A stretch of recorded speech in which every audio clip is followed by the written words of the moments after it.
эхлээд төвчөнд ажиллаж байна. За намайг Оюма гэдэг. Би Сэлэн аймгийн Зүүн бүрэн сумын ерөнхий боловсролын сургуульд англи хэлний багшаар ажилладаг. Намайг Мегмар Сүрэн гэдэг. Би орчин сургуулийн англи хэлний багш.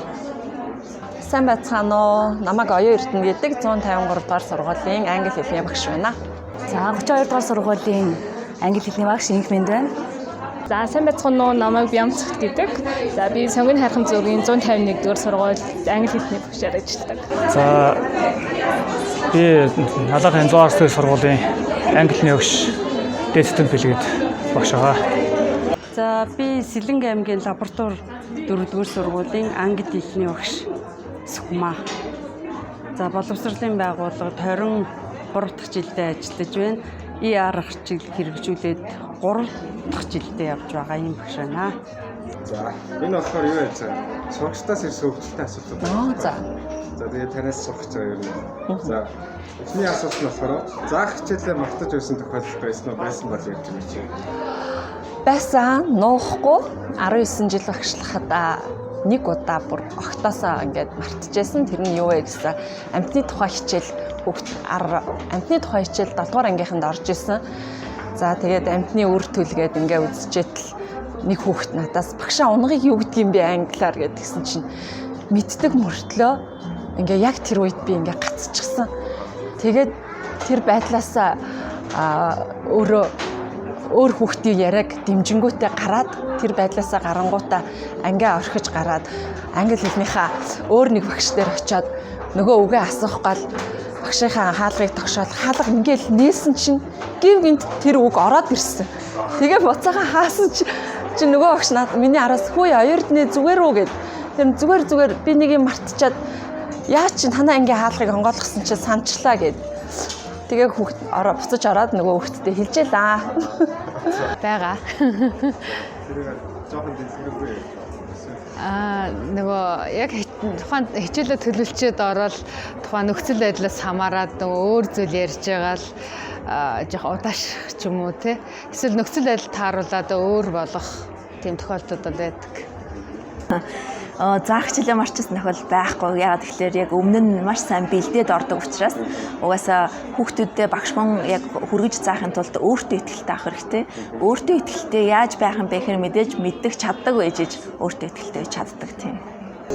Заах хичээлээ мартна гэдэг чинь багш хүн байж болохгүй зүйл гэж би бодож байгаа. Одоо ямар нэгэн хэмжээгээр одоо сурагчтай хүндлээ те өмнөх өдөр хичээлээ бэлдэж авах хэрэгтэй. Тийм. Мэдсэн ч те ямар хэсэг дээр би юугаа тайлбарлах вэ? Эхлэл одоо warm up буюу би халаалт нь ямар байх вэ те яаж эхлүүлэх үү гэд ерөөсөө хичээлээ мартаж орно гэдэг байж болохгүй асуудал. Тийм. Тийм хөвчлөлтөө зүйл одоохондоо тохиолдог байгаа. За ерөөдөө багш нарт бол маш олон янзын тэр саад дотор янзын юмуд тохиолддог л да. Тэрнээс хамгийн өвчтөн бол ер нь бол яг заахж байгаа биш бүр заах яг хэлгэж байгаа үгээ хүртэл мартдаг асуудал байдаг. Ягаад гэхээр яг тэр чинь яг бүх юм зүгээр яг натурал оригинал гэдэг чинь тийм ээ тэр утгаар явж байгаа учраас шинжэнгөө бэлтгэж гэдэг маргааш өглөө нь яг тэр нь өөрийнхөө сансандаа хүртэл зааж чадахгүй болохоор бол зөндөө байдаг. Тэгэхээр тэр бол нэг өдрийн яриаг бол бас нэлээд том асуудал болох гэж. Заах хичээлээ гэхээс илүү яг нөгөө нэг англи хэлний багш болохоор англиар ярьж хичээлээ заах тохиолдол гардаг. За тэгээ нэг удаа нэг үг мартчихсэн юм байна. Тэгээд яг тэр үедээ яг гяс сэдвээ өөрчлөөд тэгжсэн да. Заах хичээлээ одоо залуу байхдаа бас мартчихсэн тохиолдол байдаг л ах та. Гэхдээ ер нь бол заах хичээлээ мартна гэдэг чинь тухайн багш өөрөө хичээлийн бэлтгэлгүй орсон тохиолдолд л яа. Тэгээд багш хичээлийн бэлтгэлгүй орох юм бол тэр хичээл угаасаа чанаргүй болно л доо. Тэгэхээр одоо тийм бэлтгэлээ ангахгүй орж исэн залуу үе байгаа л ах та. Яг сайн одоогоор санахгүй Байсан яг өмнө сайн бэлдэж байсан хэрнээ яг хүүхдүүдэд олон хүүхдүүд хараад ч юм уу эсвэл орд үзээгүй ангид авахаараа нэг мартах тохиолдол гарч ирсэн. За дараагийн асуулт болохоор сургууль дээр ичвэртэр байдалд орж ирсэн. Байсан баха. Санахгүй нь ямар ч байсан баха. За ер нь байсан. Тэр нь болохоор одоо багшд өөрт нэг эвтэйхэн хувц гэж байдаг та тий. Ер нь бол хувц суунараас асуулаад тэгэхээр багш нар бол нэгдүгээр өөрөө бас өдөрлөнд өөрөөх ёстой. Тэр утгаараас Ер нь альхоор гайгүй сайхан буцаа өмсч явна. Тэгээд яг гэтэл бас санснаар болох асуудал байгаа. Жишээлбэл залуу хүний хувьд болохоор бие барьсан хувцас их өмс дуртай. Тэгээд ер нь бол бие барьсан дуртай тэгээд костюм биш шүү дээ, тийм ээ. Тэгээд бие тавирын хувцас яриг л дээ. Гэтэл асуудал нь самбар дээр их нөгөө дээшээ ингэж өлийдэг, доошоогоо бас суудаг байдаг асуудал бас нөгөө нэг яг суугч байгаа самбарын өмнө бас нөгөө нэг салтаа задаг нэг дэрдэж шүү дээ. Тийм асуудал үүсгэхэд хүртэл эвгүй асуудал үүсдэг шүү дээ. Тэр тийм эвгүй байдал орж ирсэн удаа байгаа тий. Байсан дүнгэж бүр өчигдөр хүн болсон. Өчигдөр 9 сарын 1-нд нөө төрийн даалгаа өргөд явж ирсэн чи өрөөсөн утас сугарцоо. Өөрөөсөө тэр чинь бүр өстой хэцүү юм бил. Орж исэн юм нэг удаа. Сурагчдын холбооноос хин сайн бүжгэлдэг багш вэ гэсэн нэг үйл ажиллагаа оролцсон. Тэгээд би тохирсон аян дээр ингээд бүжиг хийсэн чинь миний форумны цахилгаан ингээд энүүхэндээ задарсан байсныг би мэдэхгүй л бүжиглээд байсан. Тэгээд дараа нь хүүхэд надад хэлж өгсөө. Ичсэн, маш их ичсэн. Чихвтер байдалд за би Монголд багшлаад энэ миний яг 4 дахь жилдээ би багшлаа явж байгаа. Энэ хугацаанд азар гэх юм уу, эсвэл болгоомжтой байдаг гэх юм уу, тийм байдалд орж үзээгүй. За би нэг юу яаж ирсэн нэг юм маскарад дэй гэдэг нэг юм даашин цөмсцэн байсан. Тэгээд нөгөө багш хүн чинь дандаа нэг ийм ханцуутай одоо нөгөө нэг захтай цамц мамцтэй тэгээд иймэрхүү зүйлүүд өмсөө явж яадаг. Тэр өдөр нөгөө чөлөөт хувцас байсан учраас нэг ийм даашин зурхууд гэхдээ цээж нь огорхоо тэрийг нөгөө ойрд өмсөг болохоор нөгөө хүүхдүүдийнхээ өмнө ингэсэн нөгөө нэг ийм цээж унаад байгаа юм шиг ингээд эвгүй санагдаад цээж мэн онгоогоод байгаа юм болов уу гэдээ яг самбар дээр зогсож байхдаа ингээд нөгөөтгөө ингэсэн. Нөгөө дээшээ өргөөд ийм палаж байсан. Тэгээд тэр л амар хөвгчлөлтөөс хүүхдүүд шоолол гэтээ ойлгосон баха. Нэг удаа орж байсан. Бүгс ярих уу? За, өсгий тоглолттой явж гад нөгөө яг нээлтэн дээр хаалгаар орох гэсэн чинь одоо нөгөө гутал маань нэг сугарч гарч ирээд үлдээд нэг тиймэрхүү ичгүүртэй байдалд орж исэн. Яг одоо ажиллаж байгаа сургууль дээр бол тийм ичгүүртэй байдалд орж байгаагүй. Гэхдээ урд нь нөгөө нэг өөр газар ажиллаж байхдаа ч юм уу тий яг багшаад биш өөр газар ажиллаж байхдаа бол ичгүүртэй байдалд орж исэн. Тэрийг заавал хэлэх хэрэгтэй үү тий. Хэлэхгүйсэн ч байна. Юу юм аа? Нөгөө нэг төсөлд ажил зохион байгуулад тэгээд бүгдээрээ нэг тийм урлагийн тоглолт үзүүлэх байсан. Гэхдээ яг нөгөө нэг юу жүжигчилсэн байдлаар тэгээд нөгөө BTS шээ нөгөө нэг Beatles гэдэг хамтлаг байдаг шүү дээ тий. Тэр хамтлагийг бид нөгөө нэг дуурайх болоод тэгээ би нөгөө бөмбөрчин болсон байхгүй юу. Тэгээд нөгөө бөмбөр тэр нөгөө хэрэгслүүдээ бүгдөө өөрсдөө бэлдээд тэгээд би болохоор бөмбөрөө хийгээд ингээд хүзүүнээс ингээд нөгөө уцаар уяад ингээд тогтоосон байсан байхгүй юу. Тэгсэн чинь нөгөө нэг гараад ингээд зохиороор ингээд цогсон чинь миний бөмбөр доош онцгсон. Тэгээд нөгөө амар олон үзэгт хүний өмнө байсан болохоор тэр үед амар үнэхээр хичтэр байдалд орж исэн. За дараагийнх нь болохоор яах гэж багшлаа гэж бодож шалтарч ирсэн үе байсан та тэр байдлыг. Байгаагүй. Тий, I love it. Бас тийм тохиолдол гарч байгаагүй. Тий. Үгүй би ерөөсөө тэгж бодож байгаагүй. Одоо ажилласан хугацаанд хизээч би яах гэж багш болов доо гэж ерөөсөө бодож байгаагүй. Тий. Яавал би одоо хүүхдүүдэд мундаг багш нь байх вэ гэж боддог болохоос ерөөсөө бодож байгаагүй. Багш гэдэг ажил бол хамгийн гэгээлэг хүүхдүүд дунд орохоор ингээ онгот нь орчдөг те ингээд нөгөө гадаад хэлний хичээл чи өөрөө гоё учраас ингээд нөгөө нэг яагаад ч юм сурагчдынхаа өмнө гарахаар ингээд сайхан байдаг. Тийм тэгж байгаагүй. Анх ажилд ороод тийм үе бас тулгарч байсан. Тэрийгээ даван туусны хүчинд би одоо 10 гаруй жил ажиллаад явж байна. Зөндөө штэ. Анх нөгөө нэг яг анги аваад миний багшилж ирсэн яг эхний жил байсан. Тэгээд яг тэр үед анги аваад анги даж авна гэдэг чинь бас амар чаленжинг, амар хэцүү. Тэгээд хүүхдүүдтэй яг анх удаа бүр ингээ ойроос харьцаж үзэж байгаа болохоор ер нь яг тэр эхний жилд яах гэж багшуулваа би яг яагаад энэ мэрэгжлийг сонгосон болоо гэж ер нь өөрөөсөө баг хэд удаа асуужсэн. Тэгээ баг шантрахч тохиолдол гарч ирсэн. Байсан баха. байсан баг. Зүгээр заримдаа ингээд шантрах үе гарч ирээд байдаг. Тэр үед ингээд их ачаалтаа ч юм уу эсвэл ингээд төлөвлөсөн зүйл маань болоогүй үед орой яах гэж багшлаа гэж боддог ч гэсэн тэгэл өглөө нь зүгээр болоод бусаад ирдэг. Ажилдаа урам зоригтой явдаг. За яг үнэ хэлэхэд яг багш бол 24 цагийн мэргэжил ер нь бол өглөө 8-аас орой 5-р хичээл заана. Орой яг 5 бишлээ 6 хүртэл хичээл зааж. За тэгээд тэрнээс гадна голдоо басаа хичээл заахаас гадна бас босоо тэрнийг төлөвлөн гэртээ очиод ерөөсө шөнө баг заримдаа төлөвлөх тохиол байна.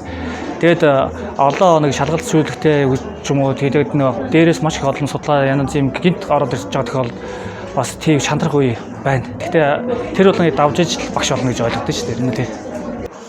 За яах гэж багшлаа гэж шантарч исэн үе бас гарнаа. За тэр ямар үед гарах вэ гэхээр ингээд айгуу гоё хичээл биелдээл, өстө хам хүч чармаалтаа зориулаад өчнөө өдөр нойр хоолгүй хичээл номоо заачаад орж ирээл за энийг ч өстө 100 хүүхдүүд ойлгосон байх та гэд дараагийн хичээл дээр ороод асуухаар юу ч ойлгоогүй байхад би өрн багш ажлыг хийж чадах ч юм уу юм чи яагаад хүүхдүүд миний зааж байгаа арга зүг ойлгохгүй байна гэж ингэж бодож исэн үе бас байж исэн. Тэгээд яг хөө тэр болгон дээр бас арга зүгөө өөрчлөлт хийдгээ идэх. Юу гэдэг сурагчид ингээ хуваалцдаг шүү дээ. Хуваалж байгаа ингээ мэдгдсэн үед ямар үйлдэл гаргажсэн бэ? Тийм хөгжилтэй эсвэл ямар нэгэн үйлдэл гаргадаг юм бэ? За тийм. За сурагчид хуулж байгаа нь ерөөсөө амтшгүй байдаг. Ерөөсөө яг биеийн хөдөлгөөн нүд нь ингээ ийшээ тийшээ хараад хөдөлгөөний дүрхсээл те ерөөсөө доктортой хийж байгаа хүүхд бол үнэхээр амтшгүй. Тийм. Тэгэхээр одоо хуулж байгаа хүүхдүүдийг эхний удаад бол яг сануулдаг. Тийм. Нэг сануулад яг хажууд нь очиод хэлнэ. За тэгээд эсвэл одоо тэр хуулж байгаа зүйлийг нь хурааж аавна. Тийм тэгээд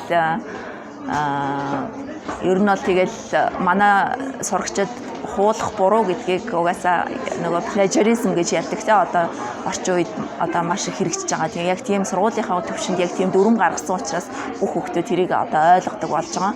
Тэгээ ерөнхийдөө яг нөгөө хуулж байгаа хүүхдүүд нэг нэгээ бас хэлэх тохиолдол их байдаг. Тийм. Зүгээр өнгөрөх гэсэн. Мэдэгдэнэ. Зүгээр л өнгөрөөч. Шалгалтын яг тэр хугацаанд зүгээр л өнгөрөө дараагаар нь ганцаарчилж ажиллана. Хуулж байгаа хүүхд андшгүй байдаг. Зүгээр багшаа би зүгээр 0-ын цаас барьсан байж штэ гэсэн мөртлөө 0-ын цаасан дээр тосон балаар бичсэн. Тэр тэгээд нэг холмолцаад идэг. Заримдаа бол зүгээр өнгөрөөдөг, заримдаа хажууд нь очиод за энэ байдал чинь чиний хувьд зөв гэж үзэж гинөө гэд хүүхэд асуухад хүүхэд одоо өөрийнхөө хийсэн үйлдэл гимших дараа нь тэгж хуулахгүй байх тохиолдол байдаг. Би яг хүүхд дээр болохоор яг чи хуулаад энэ битгий хуулаад бай гэж нөгөө ангийнх нь хүүхд найзуудынхын дунд хэлдэггүй. Яг тэгвэл тэр хүүхэд бас дараад нь өөрөө тэр үед хүнд байдалд ороод тэгээд насаараач магадгүй тэгээд намайг нэг муу багш те гээд сэтгэлд нь тийм шарах үлдчих би гэдэг үднээс ер нь бол хажууд нь тэгж яг тухайн процесс үед ингэж хэлдэг.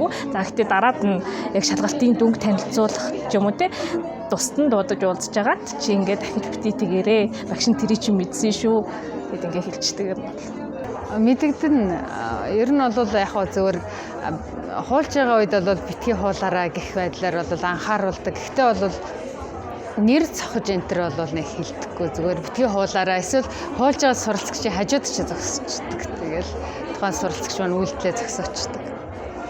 Сурагчдын хуулж байгаа бол одоо ингээд олон жил ажиллаж байгаа багш нар бидний хувьд бол бүр шууд мэдэгддэг. Тэгвэл ихэнх одоо жоохон нэлээд түрүүхэн үедээ болоод хөөй мөөй гэл нэр усын дуудаал бас тухайн сурагчаа хүндэтгэхгүй хэвгүй байдалд оролдог үеэсээ одоо болвол тухайн сурагчийг мэдчих юм болвол харин бүр шал өөр тийшээ харж байгаад за хуулж байгаа байдал гаргаж байгаа болвол би мэдж байгаа шүү энэ гээд хугацааны яг ингээ хэсэг харцаа өөр тийшээ шилжүүлж байгаа хүүхд рүүгээ харахаар яг тэр хүүхд маань мэдсэн байдаг. Тэгээд намайг хэлж энэ гэж мэддэг. Тэгжэл яадаг болсон. За дараагийнх нь болохоор сургууль дээр тохиолж исэн танд эсвэл сурагчид чинь тохиолж исэн аль нь ч яж болно нэг хөгжилтэй явдал яаж болж байна. За хөгжилтэй явдал. Манай өнгөрсөн жил манай ингээд нэг гадаад хөгж шилжиж ирсэн. Тэгээд надаас юм асуусан гинэ. Тэгсэн чи би сонсоогүй. Тэгээд дахиад 2 минутын дараа гэж өөрөө яриад 2 минутын дараа дахиад тэр асуултаа асуусан чи би дахиад сонсоогүй. Гэтэл нөгөө орчин гэдэг зүйл гадаад хэлний багш нарт байх ёстой. Тэгээд тэрийг би мартцсан байсан юм аашийн хүүхдийн асуултанд хариулдаагүй. Тэр маш их тийм фаны байсан. За хөгжилтэй тохиолдол гэх юм бол за тийм сая онлайны үеэр хүүхдүүд маань одоо ингээд бид нар чинь ингээд онлайнаар хичээлээ зааж байгаа шүү дээ тий. Тэгж яхад ингээд ерөөсө камера асаацнаа мартцсан. Хувцас сольж авах чийтэй ч юм уу тий. Эсвэл аав ээж нь яриад ингээд айгүй хөгжилтэй юмнууд ард нь ярьж идэг тий. Тэгэхээр одоо яг тэдэртэй яг камер чи асаалттай шүү, тэгж шүү, ингэш шүү гэд хэлдэг тий. Яг энэ коронавигийн үеэр айгүй тэгж гарч ирсэн. Айгүйх бандаж хүүхдүүд байсан. Тий. Онлайнтай холбоотой юм зөндөө бол нөгөө сая өнгөрсөн хугацаанд нэг ковидын үед бол нөгөө нэг юу яасан. Бид нар ч нөгөө цахим хичээл орж байгаа шүү дээ. Тэгэхэд нөгөө нэг манай охин жоохон сахилгагүй нөгөө нэг тухайн үед бол яг 1-р ангиас сурагч байсан. Тэгээд нэг намайг яг хичээлээ зааж эхлэхээр яг ингээ ард ирээ зогсчдаг. Тэгээд нөгөө ээж би наа хүүхдүүдийг чи харъя л та гэл ингээл тэр мэр жоохон юм тийм байсан. Тийм. Тэгэл хичээл төсөгөн зур нөгөө камера агаал хүүхдээ холдуулж байгаа хичээлээ үргэлжлүүлээд зарим хүүхдүүд болохоор амар сэхлэхгүй дуртай багшаа таны охин байж игэлтэй эдэргээл нэг иймэрхүү зүйлүүд болж тийм.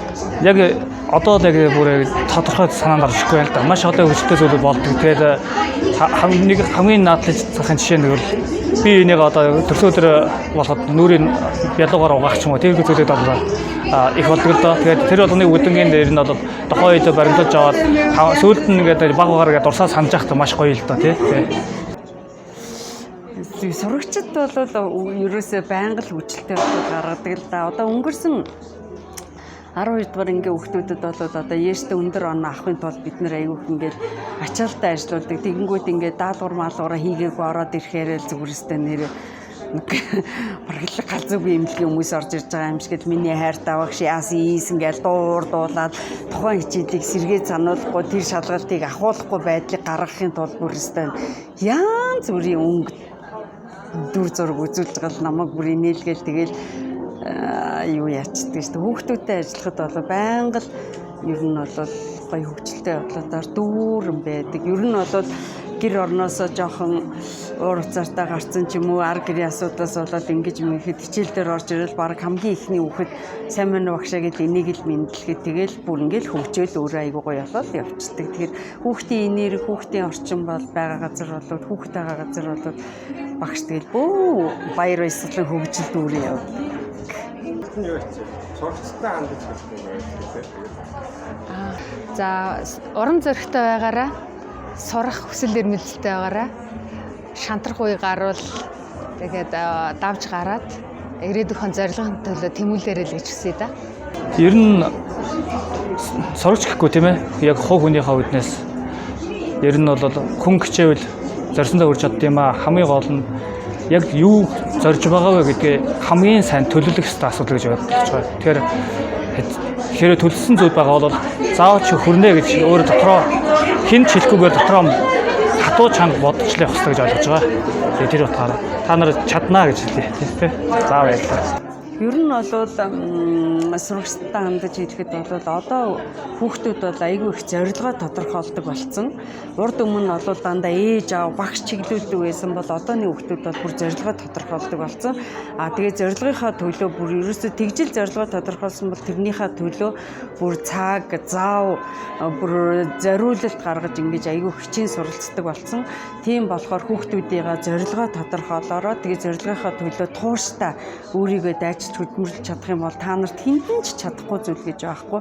Хамгийн гол нь хүн ер нь өөрийнхөө дуртай ямыг хийхэд ямар ч цаг, зав бүх зүйлийг бүр умартцсан.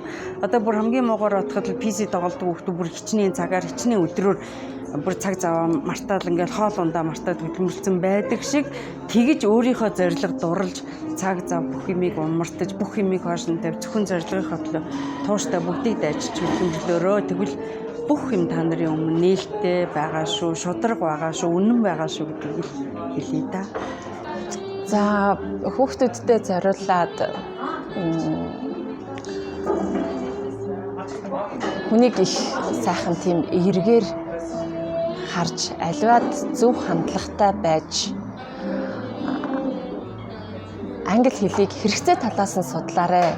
Заавал тэгж гүнзгийрч хэлний мэрэгжилтэн бол гэж багш нь хэлэхгүй. Англи хэл бол чиний амьдралын хэрэгцээ юм шүү гэж хэлмээр байна. Та хандах юм бол мэдээж хүүхэд гэдэг бол аягүй сайхан гэгээлэг. Тийм тэр сайхан гэгээ ертөнцид бас багш болоод явж байгаадаа маш их бахархдаг. Тийм тэгээ багш хүн бол мэдээж одоо бүхнийг чаддаг мэддэг байж болохгүй одоо байх боломжгүй ч гэсэн одоо хүүхдүүдийг хайрладаг, энерги сэтгэлтэй ойлгодог, өөрийнхөө хэмжээнд чадах бүх зүйлээ хийж тэгжээж бол багш байдаг. Тэгэхээр одоо хүүхдүүд маань одоо багшийн эрдэм одоо сурагчдын эрдэм багшаас гэж ярьдаг тийм. Тэгэхээр багш нар маань Монгол улсын багш нар маань чадвардаг одоо өөрийгөө дандаа хөгжүүлдэг багш байгаад Монголын иргэдэг дэлхийн иргэд болгоод одоо цаашдаа хөгжүүлээд яваасай л гэж би маш их хүсдэг тийм. Сурагчтай хандаж хэлэхэд бол хизээч нөгөө нэг юм сурдгүй хөвгт гэж байдгүй. Хамгийн гол нь өөртөө ихтгэлтэй те тухайн зүйлийг одоо оролдож үзээд те болох нь уу гэдэг одоо те бүх талаар нь оролдож үзээд энийг яад юм бол ер нь нөгөө нэг амар юмыг сонирхдаг те тухайн зүйлээр одоо ингээд энэ яад юм бол тэрийг яад юм бол гээд амар сониуч зантай байгаа чи би хэлдгэлтэй одоо ингээд зөндөө олон жил насалсан юм шиг бүх зүйлийг үзсэн юм шиг бүх зүйлийг мэдсэн юм шиг бити байгаараа хүүхдүүдээ юм болгоныг сонирхчээ те түүхээ сонирхчээ одоо энэ зүй тогтол яагаад юм болд юм бэ дандаа сониуч байгаараа дандаа шинийг мэдхийн төлөө яваарай л гэж хэлмээр байна. Тэгвэл чи мундаг одоо тий бүх зүйлийг мэдхийг хүсвэл мэдгэл болдог тий өөрөө хүсэл байх юм бол бүх зүйл болно гэсэн. Тий. За. Ер нь хичээх юм бол бүх хүнд боломж байдаг. Тиймээс өөрийнхөө ирээдүйн төлөө өнөөдрөөс хичээцгээгээрэй гэж уриалмаар байна. Сайн сурагчд байгаарай л гэж хэлдэг. Гэтэ заавал хичээлдээ сайн байх албагүй. Гэтэ хүний хувьд тий зөв хүүхдийн хувьд зөв тийм хүүхэд байгаарай л гэж хэлье да. Зөв хүүхэд байгаарай.